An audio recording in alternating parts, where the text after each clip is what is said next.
Hello guys, welcome back to my YouTube channel. Is me Nisha Haridas. അപ്പോൾ എല്ലാവർക്കും നമ്മുടെ പുതിയൊരു വീഡിയോയിലേക്ക് സ്വാഗതം. ഞാൻ കണ്ടിന്യൂസ് ആയിട്ട് കുറച്ച് ദിവസം സ്കൂളിലേക്ക് പോയതിൻ്റെ ഒരു കുഞ്ഞു കുഞ്ഞു വീഡിയോ ആണ്, കുറച്ച് കാര്യങ്ങൾ ഷെയർ ചെയ്യാനായിട്ട് വിചാരിച്ചേട്ടാ. അപ്പോൾ നമുക്ക് സ്കൂൾ തുറക്കുന്നതിൻ്റെ മുൻപായിട്ട്, പ്രവേശനോത്സവത്തിന് മുൻപായിട്ട് ഒരു 5 days നമുക്ക് ടീച്ചേഴ്സിന് മീറ്റിംഗ് ഉണ്ടായിരുന്നു.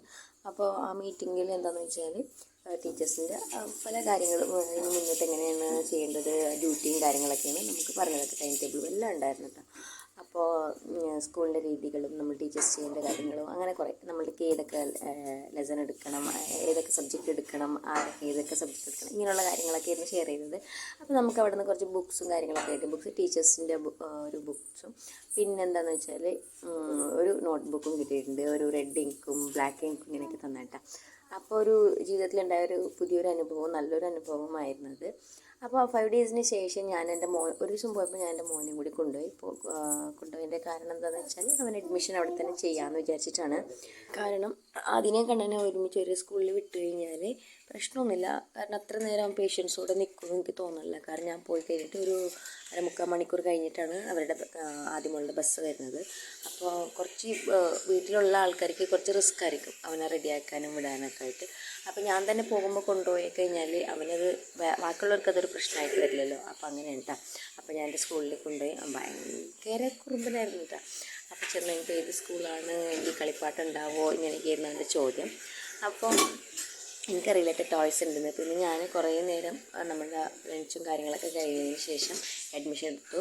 അപ്പോൾ അത് കഴിഞ്ഞിട്ട് എന്താ പറയുക, അവന് ഗാർഡൻ കാണണം എന്നൊക്കെ, പാർക്കുണ്ട് സ്കൂളിൽ, അപ്പോൾ അതൊക്കെ കാണണം എന്നൊക്കെ പറഞ്ഞപ്പോൾ ടീച്ചേഴ്സൊക്കെ പറഞ്ഞു അവിടെ കൊണ്ടുപോയിട്ടൊക്കെ ഒന്ന് കാണിക്കുന്നു. അങ്ങനെ ഞാൻ അവിടെ കൊണ്ടുപോയി കാണിച്ചപ്പോൾ പുള്ളിക്കാരൻ ഒട്ടും ഇഷ്ടപ്പെട്ടില്ല. കാരണം വെച്ചാൽ പാർക്ക് നല്ല വലിയ പാർക്കും ഇത് ഊഞ്ഞാലും എല്ലാം ഉണ്ട്. പക്ഷെ അവന് അതല്ല വേണ്ടത്, അവന് ആക്ച്വലി വേണ്ടത് ടോയ്സാണ്. അപ്പോൾ ടോയ്സ് വേണം, ടോയ്സ് എവിടെ നിന്നൊക്കെ പറഞ്ഞിട്ടായിരുന്നു ചോദ്യങ്ങൾ. അതുകൊണ്ട് എന്നെ ഫോട്ടോ എടുക്കാനോ വീഡിയോ എടുക്കാനോ ഒന്നും അനുവദിച്ചില്ല. ഞാൻ പറഞ്ഞു പിന്നെ കാണാം, അവിടെ ഉണ്ട് എന്നൊക്കെ പറഞ്ഞിട്ട് ഒരേ കള്ളങ്ങളൊക്കെ പറഞ്ഞിട്ട്. പക്ഷേ കള്ളല്ലായിരുന്നു, അവിടെ റിയലായിട്ട് ടോയ്സൊക്കെ ഉണ്ട് കേട്ടോ. അത് കഴിഞ്ഞിട്ട് ഞാൻ അവനെ അഡ്മിഷൻ ചെയ്തു കഴിഞ്ഞിട്ട് അഡ്മിഷൻ രാവിലെ ചെയ്തു. അത് കഴിഞ്ഞിട്ട് അവൻ്റെ യൂണിഫോം ആൻഡ് ബുക്സൊക്കെ എടുക്കാണ്ടായിരുന്നു. അപ്പോൾ ഞാൻ വീണ്ടും ഈവനിങ് ഞങ്ങൾ പോകുന്നതിന് മുൻപായിട്ട് വന്നിട്ട് അതെല്ലാം എടുക്കുകയാണ് ചെയ്തത്. 2 ടൈപ്പ് ഓഫ് യൂണിഫോം ഉണ്ട് കേട്ടോ. അപ്പോൾ അങ്ങനെ നോക്കിയിരിക്കുകയാണ് പക്ഷെ ഞാൻ പുറകെ ഓടിയിരുന്ന് വീഡിയോ എടുക്കാൻ നോക്കുന്നുണ്ട്, പക്ഷേ കൂട്ടാക്കണില്ല. അങ്ങനെ ഞങ്ങൾ കണ്ണമ്മോൻ്റെ ബുക്സും അതുപോലെ യൂണിഫോമൊക്കെ എടുത്തിട്ട് ഞങ്ങൾ ഇറങ്ങാൻ പോവാണ്. അപ്പോൾ കണ്ണൻ ഒരു ബുക്കൊക്കെ നോക്കിയിട്ടുണ്ട്. കണ്ട ഞാൻ ചെന്നപ്പോഴേക്കും വേഗം ഓടിക്കളഞ്ഞിട്ടാണ്. കണ്ട ഇപ്പോൾ ഫേസ് ഒരു തിരിക്കലുണ്ട്. അവൻ്റെ മുഖം ഒന്ന് തിരിച്ചിട്ടൊരൊറ്റ പോക്കാണ്. കാരണം ടോയ്സിനെ പറ്റി ഒന്നും പറയാത്തത് കൊണ്ടാണ്, ടോയ്സ് അവന് കൊടുക്കാത്തത് കൊണ്ടാണ് കേട്ടോ. അപ്പോൾ അതേ ഞങ്ങൾ ബസ്സിൽ പോയിക്കൊണ്ടിരിക്കുകയാണ്. എൻ്റെ ബുക്ക് മടിയിൽ വെച്ചിട്ട് ആളിങ്ങനെ എൻ്റെ അടുത്തിരിക്കുകയാണ് കേട്ടോ. അപ്പോൾ ആ ബുക്ക് നോക്കിക്കൊണ്ടിരിക്കുകയായിരുന്നു ഞങ്ങൾ. അപ്പോൾ അത് ചെന്നിട്ട് വീട്ടിൽ ചെന്ന് ഓപ്പൺ ചെയ്ത് കണ്ടാൽ മതി എന്ന് മാത്രമായിരുന്നു കേട്ടോ അവൻ്റെ ലക്ഷ്യം ഉണ്ടായത്. അപ്പോൾ വീട്ടിലെ അടുത്ത ആൾക്ക് പ്രവേശനോത്സവത്തിൻ്റെ തിരക്കാണ്. ഇത് കണ്ടില്ലേ, ആദ്യം മോൾക്ക് സ്കൂളിലും പ്രവേശനോത്സവമാണ്. പക്ഷേ ഫസ്റ്റ് സ്റ്റാൻഡേർഡാണ് ആദ്യം. അപ്പോൾ ആദ്യം ഇട്ടുകൊണ്ട് പോകാൻ വേണ്ടിയിട്ട് ഡ്രസ്സൊക്കെ കൊണ്ടുവന്നിട്ട് അതൊക്കെ ഇട്ട് നോക്കണം കേട്ടോ. അച്ഛൻ കൊണ്ടുവന്നതാണ്. അപ്പോൾ അച്ഛൻ തന്നെ അത് ഇടിപ്പിച്ചൊക്കെ നോക്കിയാണ്. അപ്പോൾ എപ്പോഴും പറയലുണ്ട് അച്ഛൻ്റെ സെലക്ഷൻ അത്ര പോരാന്നുള്ളത്. അച്ഛൻ എന്തെടുത്താലും അതിനൊരു ഭംഗിയില്ല. പക്ഷേ ചില സമയത്തൊക്കെ കൊണ്ടുവരുന്നത് പോലെ ഭയങ്കര രസമായിരിക്കും കാണാനൊക്കെ. ഓക്കെ, അപ്പോൾ ഈ ഒരു ഡ്രസ്സ് എനിക്ക് ഭയങ്കര ഇഷ്ടമായി. ഒരു ബ്ലൂ ആൻഡ് വൈറ്റ് ഇതായിട്ടുള്ളത് നല്ല രസമാണ് കാണാനായിട്ട്. അതിൻ്റെ അകത്തൊരു ചെറിയൊരു ടീഷർട്ട് പോലൊരു കോട്ടൊക്കെ ഉണ്ട് കേട്ടോ. ഓക്കെ, എനിവേ ഞാൻ പിറ്റേന്ന് പോകാൻ നേരത്ത് എനിക്ക് സ്കൂൾ ബസ് വരുന്നുണ്ട്. അപ്പോൾ ഞാൻ ഇറങ്ങാൻ നേരമായപ്പോഴേക്കും നബു കരഞ്ഞുകൊണ്ട് കൂടെ വന്ന് അങ്ങനെ പോകാമെന്നൊക്കെ പറഞ്ഞിട്ട് നബുവിനെ ഒരു കുഞ്ഞു ഡ്രസ്സൊക്കെ ഇട്ട് കൊടുത്ത്. അപ്പോൾ എൻ്റെ കയ്യിലായിരുന്നു അവൾ. പിന്നെ അച്ഛനെ കണ്ടപ്പോഴേക്കും അച്ഛാന്ന് പറഞ്ഞ് അച്ഛൻ്റെ അടുത്ത് പോയി. അത് ഏതായാലും നന്നായി, ഇല്ലെങ്കിൽ ഞാൻ ബസ്സിലേക്ക് കയറുന്ന സമയത്ത് ഭയങ്കര പ്രശ്നമാവും. അപ്പോൾ നല്ല ഹാപ്പി ആയിട്ടിരിക്കുകയാണ് കേട്ടോ. എൻ്റെ കൂടെ വരുന്നുള്ളൊരു പ്രതീക്ഷയാണ്. പക്ഷേ എനിക്ക് സ്കൂൾ ബസ് വന്നപ്പോൾ ഞാൻ സ്കൂൾ ബസ്സിൽ കയറി. പുള്ളിക്കാരത്തി പിന്നെ വലിയ മൈൻഡൊന്നും ഉണ്ടായില്ല. പിന്നെ കുറച്ച് കഴിഞ്ഞപ്പോഴേക്കും ഉറങ്ങിപ്പോയി എന്നാണ് കേട്ടോ പറഞ്ഞത്. അപ്പോൾ അതായിരുന്നു എൻ്റെ ഒരു ആദ്യത്തെ കുറച്ച് ദിവസങ്ങളിലെ എക്സ്പീരിയൻസ്. ഇപ്പോൾ ആദ്യത്തെ 2 ദിവസം കണ്ണനും പിന്നെ കരയാൻ തുടങ്ങി, ഞാനും വരുന്നുണ്ടെന്നൊക്കെ പറഞ്ഞിട്ട്. പിന്നെ അവനും ഓക്കെ ആയിട്ടുണ്ട്. അപ്പോൾ ഞാൻ ഡെയിലി സ്കൂൾ ബസ്സിനാണ് പോണത്. അതെടുത്ത് സ്കൂളിലെത്തി. സ്കൂളിൽ അന്ന് ആക്ച്വലി പ്രവേശനോത്സവത്തിൻ്റെ ഭാഗമായിട്ട് പല പരിപാടികളൊക്കെ ആയിരുന്നു കേട്ടോ. ഫസ്റ്റ് എല്ലാവരെയും വെൽക്കം ചെയ്യുന്നതിൻ്റെ ഒരു ഇതാണ്. അപ്പോൾ ശരിക്കും പറഞ്ഞാൽ ഒരു ടീച്ചറായിട്ടാണ് സ്കൂളിലേക്ക് പോയതെന്നുണ്ടെങ്കിൽ ഒരു കുട്ടി എന്ന ഒരു ഇതാണ് എൻ്റെ ഒരു തോന്നൽ ഫസ്റ്റൊക്കെ. ആദ്യമൊക്കെ നമ്മൾക്കൊരു സ്കൂളിലും ഹൈസ്കൂളിലും കോളേജിലൊക്കെ പോയി കഴിയുമ്പോൾ ഉണ്ടാകുന്ന ഫസ്റ്റ് ഒരു ഫീലില്ലേ, ആ ഒരു ഫീൽ തന്നെ എനിക്കുണ്ടായത്. അപ്പോൾ എന്നിലുള്ളൊരു കുട്ടി എല്ലാം പെട്ടെന്ന് അങ്ങനെയാണ് ഉൾക്കൊണ്ടത്. ഓക്കെ, പിന്നെയാണ് ഞാൻ എല്ലാ ടീച്ചേഴ്സായിട്ടും ഓക്കെ ആയിട്ട് വരുന്നതേ ഉള്ളൂ. എല്ലാവരും നല്ല ഫ്രണ്ട്ലി ആയിട്ട് തന്നെ വരികയാണ്. അപ്പോൾ അത് കഴിഞ്ഞിട്ട് എനിക്ക് ബസ്സിൽ വരുമ്പോൾ കുറേ ടീച്ചേഴ്സ്മാരുണ്ട് എൻ്റെ കൂട്ടത്തിൽ തന്നെ, ന്യൂ ആയിട്ട് വന്ന ആൾക്കാർ. അത് കഴിഞ്ഞിട്ട് ഞാൻ ഒരു പ്രൈവറ്റ് ബസ്സിലേക്ക് കയറിയിട്ട് വരുന്നു കേട്ടോ. 2 ബസ്സാണ്. സംടൈംസ് പോകാൻ മാത്രമാണ് എനിക്ക് സ്കൂൾ വാൻ ഉള്ളത്. വരാനായിട്ടുള്ള കാര്യങ്ങളൊന്നും തീരുമാനമായിട്ടില്ല. അത് കഴിഞ്ഞിട്ട് നമ്മളുടെ എൻവയൺമെൻറ്റൽ ഡേയുടെ ഭാഗമായിട്ട് കുറച്ച് ചെടി നടലും കാര്യങ്ങളൊക്കെ ഉണ്ടായിരുന്നു കേട്ടോ. അപ്പം അന്ന് ആക്ച്വലി അന്നും കണ്ണനുണ്ടായിരുന്നു.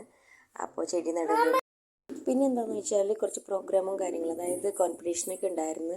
പ്ലാന്റ്സ് ഐഡൻറ്റിഫൈ ചെയ്യുക, പിന്നെ ക്രാഫ്റ്റ് മേക്കിംഗ് ചെയ്യുക, അതായത് പരിസ്ഥിതി നേച്ചറിൻ്റെ ഒരു റിലേറ്റഡ് ആയിട്ടുള്ള ക്രാഫ്റ്റ് ചെയ്യണമെന്നൊക്കെ പറഞ്ഞിട്ട് ഞങ്ങൾ ഇത് കൊടുത്തിട്ടുണ്ടായിരുന്നു കുട്ടികൾക്ക്, ചെയ്ത് വീട്ടിൽ നിന്ന് കൊണ്ടുവരണം എന്നൊക്കെ പറഞ്ഞിട്ട്. അപ്പോൾ കുട്ടികൾ ഓരോരുത്തരും നല്ല നല്ല ക്രാഫ്റ്റുകൾ കൊണ്ടുവന്നിട്ടുണ്ടായിരുന്നു കേട്ടോ. അപ്പോൾ അതൊക്കെ നമ്മളൊന്ന് ചെറുതായിട്ടൊരു ഡിസ്പ്ലേ ഒക്കെ ചെയ്തു. ചില കുഞ്ഞു കുഞ്ഞു പേപ്പേഴ്സിലൊക്കെ വരച്ചത് ഹാങ് ചെയ്തൊക്കെ ഇട്ടു. അവിടെ കുറച്ച് ഗ്രീനിഷൊക്കെ കൊടുത്തു. സൂപ്പറായിട്ടാണ്. അത് കഴിഞ്ഞിട്ട് നമ്മൾ പോസ്റ്റർ മേക്കിംഗ് കോമ്പറ്റീഷൻ കൂടി വെച്ചിട്ടുണ്ടായിരുന്നു. സോ സെയിം ഡേ നമുക്ക് പറ്റാത്തതുകൊണ്ട് നെക്സ്റ്റ് ഡേക്ക് പോസ്റ്റർ മേക്കിംഗ് ആക്കി കേട്ടോ. അപ്പോൾ ഇവിടെ പ്ലാന്റ്സൊക്കെ അറേഞ്ച് ചെയ്ത് വെക്കുകയാണ്. എന്തെല്ലാം പ്ലാന്റ്സ്, കുറച്ച് വീട്ടിൽ നിന്ന് മാത്രമുള്ള സാധാ ചെടികളാണ് കൊണ്ടുവന്നത്. കുറച്ച് മെഡിസിൻ റിലേറ്റഡ് ആയിട്ടുള്ള പ്ലാന്റ്സ് കൊണ്ടുവരുന്നതൊക്കെ പ്ലാൻ ചെയ്തതായിരുന്നു. പക്ഷെ ഒന്നും പറ്റില്ല, ആർക്കും അത് പോയിട്ട് എടുക്കാനൊന്നും പറ്റാത്തൊരു അവസ്ഥയായിരുന്നു. അപ്പോൾ നമ്മൾ ഏതാണ് നമുക്ക് ഈസി ആയിട്ട് അവൈലബിൾ ആയിട്ടുള്ളത് അത് മാത്രം നമ്മൾ വെച്ചു, ഡിസ്പ്ലേ ചെയ്തു. പിന്നെ അത് കുട്ടികൾ വന്നിട്ട് അതിനെ ഐഡൻറ്റിഫൈ ചെയ്ത് അതിൻ്റെ നെയിം എഴുതിയെടുക്കണം. അപ്പോൾ അതാണ് കേട്ടോ.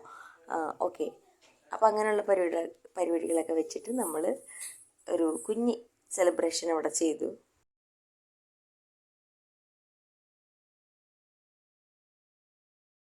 അപ്പോൾ ഇതൊക്കെയായിരുന്നു ഇത്ര ദിവസം ഉണ്ടായിരുന്ന ഒരു കുഞ്ഞു കുഞ്ഞു പരിപാടികളും. ഓക്കെ, അപ്പോൾ എന്താ പറയുക, ഇതാണ് ഇന്നത്തെ എൻ്റെ ഒരു കുഞ്ഞു വീഡിയോ. സ്കൂൾ റിലേറ്റഡ് ആയിട്ടുള്ള ഒരു കുഞ്ഞു വ്ളോഗാണ്. അപ്പോൾ എല്ലാ ദിവസത്തിൽ നിന്നും കുറേശ്ശെ വീഡിയോ എടുത്ത് നമ്മൾ ആഡ് ചെയ്തിരിക്കുന്നതാണ്. അപ്പോൾ എല്ലാവർക്കും ഈ ഒരു കുഞ്ഞു വീഡിയോ ഇഷ്ടമായെന്ന് വിചാരിക്കുന്നു. ഇഷ്ടമെങ്കിൽ ലൈക്കും കമൻറ്റും, അതുപോലെ ചാനൽ ആരെങ്കിലും സബ്സ്ക്രൈബ് ചെയ്യാത്തവരുണ്ടെന്നുണ്ടെങ്കിൽ ദയവായിട്ടൊന്ന് സബ്സ്ക്രൈബ് ചെയ്തിട്ട് സപ്പോർട്ട് ചെയ്യണം. അപ്പോൾ ഇനി നമുക്ക് പുതിയൊരു വീഡിയോ ആയിട്ട് വീണ്ടും കാണാം കേട്ടോ. അപ്പോൾ നല്ലൊരു തിരക്കാണ്, കുട്ടികളെ സ്കൂളിൽ പറഞ്ഞയക്കണേൻ്റെയും രാവിലെ തന്നെ എനിക്ക് പോകേണ്ട തിരക്കൊക്കെ ആയിരിക്കും. അതിനിടയിൽ എടുക്കുന്നൊരു വീഡിയോ ആണ്. അപ്പോൾ മാക്സിമം നിങ്ങൾ സപ്പോർട്ട് ചെയ്യണം. സോ ഇതൊക്കെയുണ്ടോ, കുട്ടികളൊക്കെ ഇന്ന് ഐഡൻറ്റിഫൈ ചെയ്യുന്നുണ്ടോ നോക്കിയിട്ട്. അപ്പോൾ യെസ്, നമുക്കിനി പുതിയൊരു വീഡിയോ ആയിട്ട് വീണ്ടും കാണാം കേട്ടോ. ഇതുവരേക്കും tata, bye bye, take care, see you. നമ്മൾ എന്തെല്ലാം പ്രതിസന്ധികളിലൂടെ പോകുമ്പോഴും നമ്മളുടെ ഒരു പ്രതീക്ഷ ഉണ്ടല്ലോ, ആ പ്രതീക്ഷ നമ്മൾ ഒരിക്കലും കൈവിടരുത്. ആ പ്രതീക്ഷ നമ്മൾ മുറുക്കി പിടിച്ചിരിക്കണം. എന്തെല്ലാം വന്നാലും, എന്തെല്ലാം നേരിടേണ്ടി വന്നാലും പ്രതീക്ഷ മാത്രം കൈവിടരുത്. Okay, bye bye.